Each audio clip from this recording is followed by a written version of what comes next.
Hi guys, I'm Shmee. Hello and welcome back to the channel where you join me today somewhere in the middle of nowhere with a bit of a monster to check out. This is Hennessey's Hypertruck, the new Mammoth 1000, based on the RAM 1500 TRX, but as the name suggests, with over 1000 horsepower.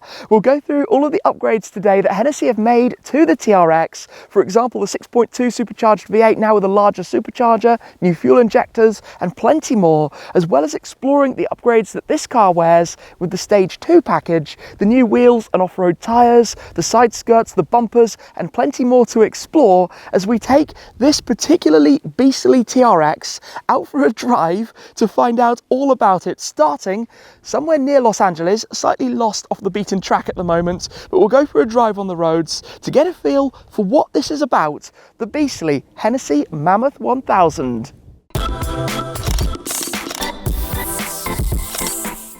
This seemed like quite the appropriate place to begin with the Mammoth, to bring the car slightly off the beaten track for the moment, to take a look around it. We'll go for a walk around to run through the details of this machine and what it's all about. Now, the model year 2021 RAM TRX, Hennessey are going to be making 200 units as a limited run of the Mammoth, which is the full upgrade package. They have a whole host of different optional packages available for various cars, and of the TRX, this dials things up to the absolute max. Their most powerful truck that they have ever made, as I said, with over 1000 horsepower. And just look at it. Look at that front end. Look at these off-road tyres, perfectly suited to this environment. We'll have to head back out this way somewhere in a moment. But some other cool news from Hennessey that's just been announced at the recent Monterey Car Week. They have now sold out of all 24 of their Venom F5 supercars. Huge congrats to them. That is pretty epic. Today, this is something a little bit different though. Hennessey have taken this RAM TRX and turned it into quite the thing. We will start taking a look up front, talk about the engine, because of course they have taken this 6.2 V8 and made it into, well, I don't really know if there are any words to properly describe it. Let's open this up quickly. It's a bit of a challenge because of quite how tall the car is, sitting on these large off-road tyres. But somewhere just inside here, we have the latch. Open this.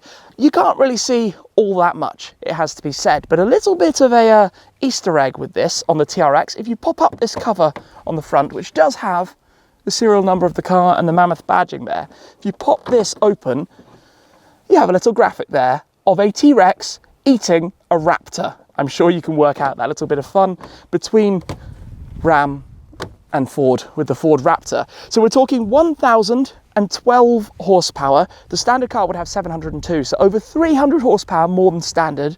It also has 969 pounds-foot of torque. That's 1,300 or so Newton meters, which means this, despite being 6,400 pounds, which is about 2,900 kilos, can do 0 to 60 miles per hour in a mere 3.4 seconds, and it can do a quarter mile in 11.4 at 120 miles per hour. That is ridiculously fast. So the upgrades here include a new supercharger, 2.65 litre twin screw supercharger. You can see the new green belt down in here. We've got new fuel injectors, a high flow fuel system as well, and of course a few other upgrades to bring about that upgrade to the power. If I can close this back down, which is quite the challenge because I can barely reach the front of it, he says, because it's now raining and slightly slippy.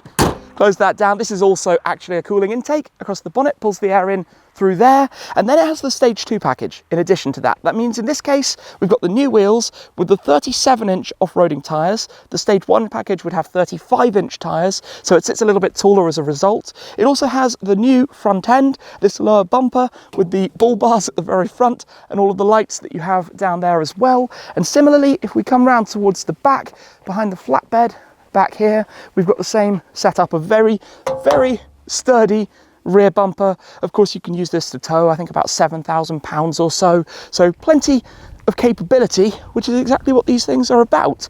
Now, it is slightly drizzling at the moment, which I hope isn't going to be a problem actually getting out of here. But let me come round and get this started for a moment. We'll have a full exploration of the interior later. Another part of the Stage 2 upgrade is to have these optional folding out steps to make your life a little bit easier, which you kind of want when it's something like this. But then press the magic button. Listen to that. just listen to it. Being the TRX, which I have driven before, you've got all of the different modes. So you can press TRX, for example, go straight into sport, pop traction back on if you want it back on, and have a little listen.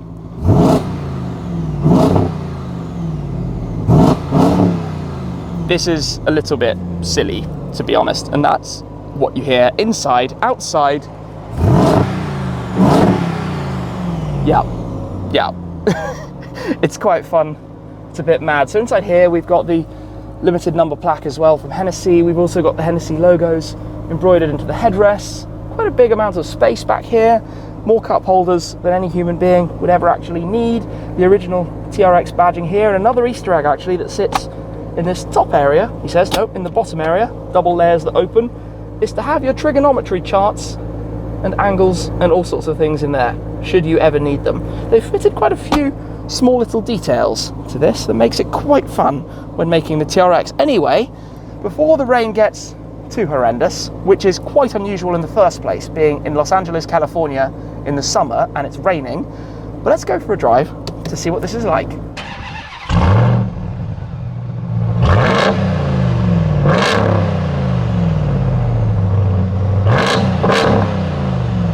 One of the craziest things with this is how many different driving modes you have, and technically, given we're off-road, we should probably be in the mud, sand, or the rock mode, or the Baja mode, depending, I guess, what you're doing. So you have to put this into four-wheel drive low to select mud, sand, so we won't do that. We'll go back into sport.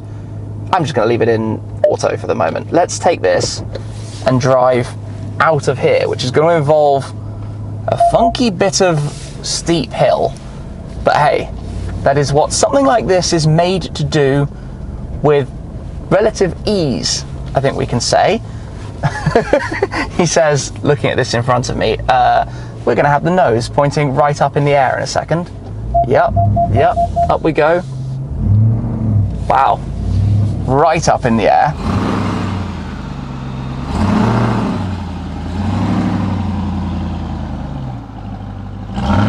And out we go. Job done, just like that. The mad thing is how easy that was. I know that's not the most hardcore of off-roading, but it was absolutely nothing in this truck. Now we're driving in auto at the moment, but you can hear that supercharger very, very prominently. If I then turn it up and we go into sport, the gearbox gets a little bit more lively, holds onto the revs a little bit more, and it's just a little bit mad. Now, of course, off-roading tyres with as much tread as they have are not the best for driving sportily on tarmac, but it is absolutely hilarious that this is a 1,000 horsepower literal Hypertruck, as Hennessey uses. And I think that phrase coins the term perfectly when it comes to this thing, because you put your foot down in a straight line, and it's fairly hilarious. You just need to remember to get back onto the brakes for the next corner, given quite how heavy it is. I can't believe I'm actually driving a canyon road in a 1,000 horsepower pickup truck. As we make our way uphill, you have all sorts of data and gauges and performance charts and things inside the TRX, because effectively it's the engine from the Hellcat that they've popped into this, and I've said it a few times, absolute beast, because that is literally what it is. Is it necessary? No. It is purely because you can. Why not? And as I often say when I'm filming with Hennessey in Texas, everything is bigger, faster, and more over the top down in Texas, and this is the absolute epitome of that. It's just a hoot, and you're sat so high up, great visibility of everything, and probably moving quicker than I would have expected something like this should. As it goes up through the revs, screaming away, and it's an awful lot louder outside than it is inside, mark my words. What a cool place to be driving, thankfully. Seems to be slightly drying as well, which is nice. Right, let's downshift it a little bit. You've got these split shift paddles, which is kind of unusual, takes some getting used to. This is an absolute laugh. This makes no sense. This makes absolutely no sense. But somehow that's what's so amazingly cool about it.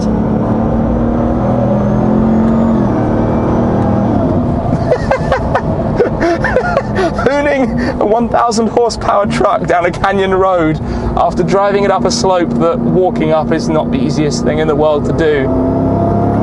It would obviously be more dynamic, as I said, with the more regular road tyres on it. You could have the car in one of a host of different configurations. The original stock setup for the wheels and tyres, the Hennessey wheels with the 35-inch tyres in the Stage 1 package, or go all the way, as per this, with the Stage 2 package with these 37 inches, which obviously just make it look absolutely nuts, and sometimes that's a bit of what this is about. Now, will many of these hoon on canyon roads? Probably not, but I can tell you it does do it and put a smile on your face, which is just quite fun. I think you need to keep your wits about you when coming up to corners, because it is still a very, very heavy thing, and you do feel it slipping around on the mud tyres, which obviously for somebody who's normally found at the wheel of cars like the Venom F5 and sports cars, this is slightly alien for me. But anyway, let me pop it back actually into the auto mode, he says. Yep, that's done. Traction control goes back on, which of course goes off by default when you pop it into sport. We're going to put the gearbox back into drive as well. You've got four-wheel drive, high, low, gearbox settings, various different things you can change depending how you want to drive it. And actually it gets a whole lot quieter, like a lot quieter. You can feel some of the weight going over the bumps on the tarmac. Obviously it's massive and it is just this humongous thing, but it's cool in a way. It just screams America. It just absolutely screams America. And I'm going back into sport. I'm going to start driving it manually because I just find it hilarious. I will turn the traction back on though, because driving it without traction is, you know, it's a heavy car and we've got some tight corners. You've got to be a little bit aware of that as we head through here. And one of the things you notice is how many people out here love these kind of trucks. It's just a conversation starter. In fact, where we were earlier, somebody stopped by to instantly have a look and try and work out what this thing was, because it stands out. It just looks cool. Unfortunately, road closed ahead. I mean, that wouldn't be a problem. We could just drive straight through, but probably not allowed to. This is where we put the car back into auto and get a little bit lost. Now, we've got some rocks around us here, but thankfully, no issues with ground clearance. So we can go up here and get lost and see where we end up. This is a little bit gnarly. But this is what something like this is for, hey? Wow. It's easy. It's so easy. And this isn't even in one of the special off-road modes. This is just in auto.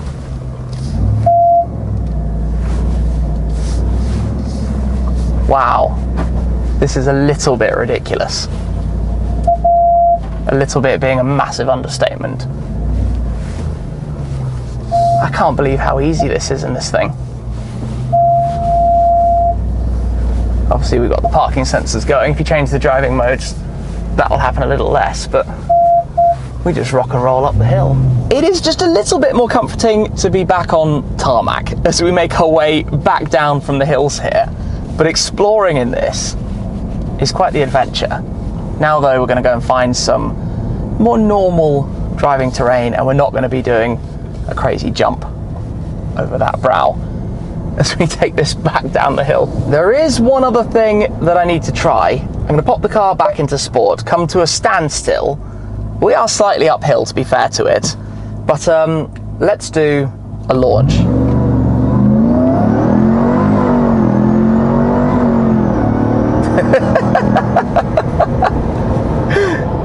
Oh, that's a little bit silly. This is really fast for how big and heavy it is. It's crazy to think it's got effectively 300 horsepower and 300 newton meters more torque than my G63, which is fairly decently modified in its own right.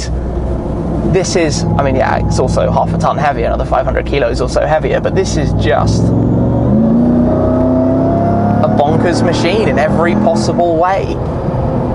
As I said earlier, it's not necessary, but sometimes that's not what it's about. Being careful as we go around the corner not to understeer with the weight.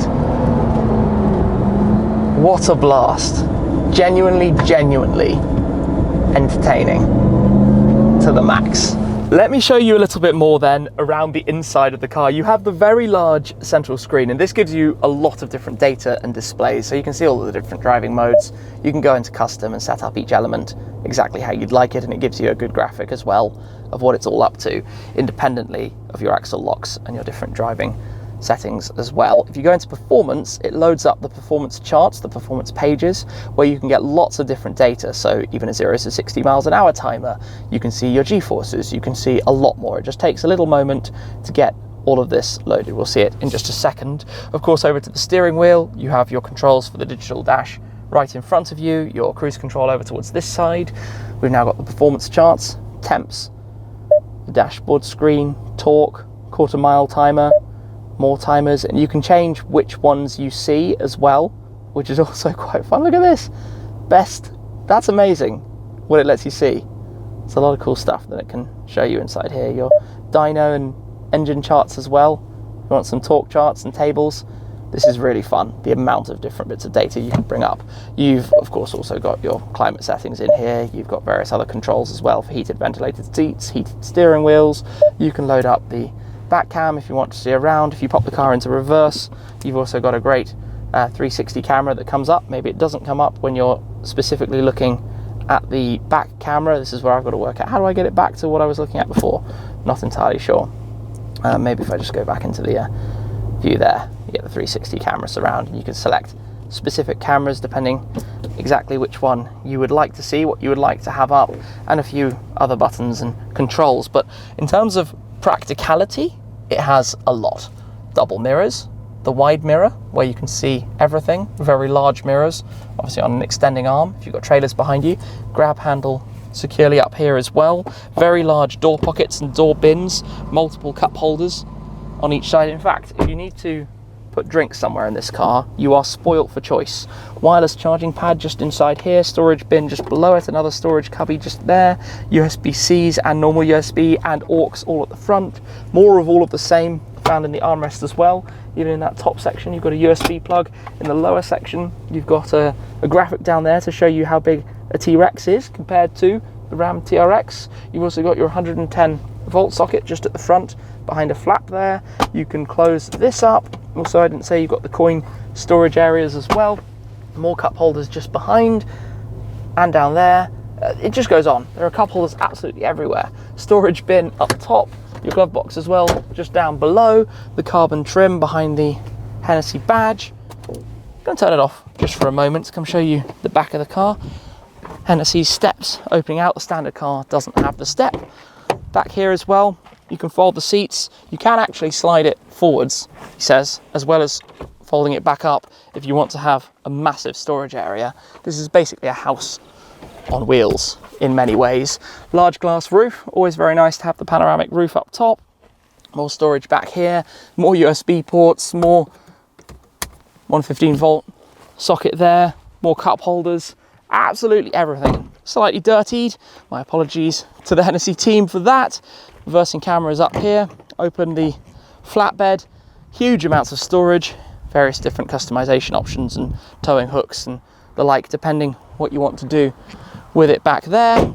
Thankfully, that's not too hard actually to close up. Your towing hook, your secure chassis mounts, and obviously the bespoke exhaust system that Hennessey have installed on the Mammoth 1000 as well. And walking around it, I mean, my head height is about the same as the mirror, just to give you some kind of perspective of the size for a four-wheeler. If you went completely mad and made it a six-wheeler, it would be even larger still. But yeah, look at that thing. Look at that thing, which today we've experienced a launch, a mountain pass, going off-roading a little bit, up some steep slopes that cars shouldn't really be able to drive. A quick synopsis of everything that the Mammoth can do. So I have thoroughly enjoyed this outing, a first drive in the new Mammoth 1000. I hope you've enjoyed learning all about it. But for today, that is going to be all. Thank you very much for watching. As always, guys, I look forward to catching up with you again very soon. Cheers.